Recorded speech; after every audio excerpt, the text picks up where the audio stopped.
వెంకటేశ్వర స్వామి కుబేరుడి దగ్గర ఎంత అప్పు తీసుకున్నాడో మీకు తెలుసా?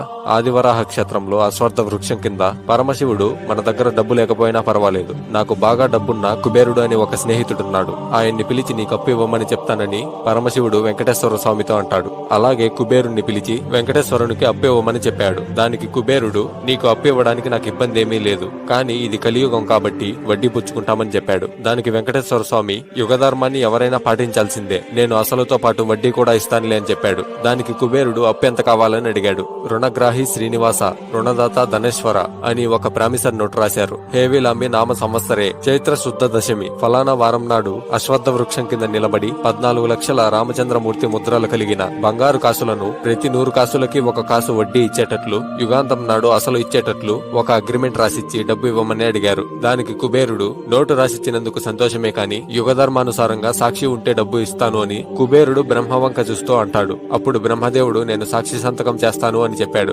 దానికి మళ్లీ కుబేరుడు, ఒంటరి సాక్ష్యం ఒకే కొడుకు ఉన్నా ఉండకపోయినా ఒక్కటే, మీరు ఏమీ అనుకోకపోతే ఇంకొక సాక్షి సంతకం కావాలని కుబేరుడు అన్నాడు. అందుకు రెండో సాక్షిగా పరమశివుడు సంతకం పెట్టాడు. అయినా కూడా కుబేరుడు, ముగ్గురు సంతకం పెట్టుంటే ఎంత బాగున్నో అని అన్నాడు. మూడో సాక్షి ఎవరా అని తల పైకెత్తి చూస్తే అశ్వత్థ వృక్షం కనబడింది. ఆ వృక్షం మూడో సాక్షిగా సంతకం పెట్టింది. ఇలా 3 సాక్షి సంతకాలు పెట్టాక కుబేరుడు వెంకటేశ్వర స్వామికి 14 లక్షల బంగారు కాసులను ప్రతి 100 కాసులకి 1 కాసు వడ్డీగా అప్పు ఇవ్వడం జరిగింది.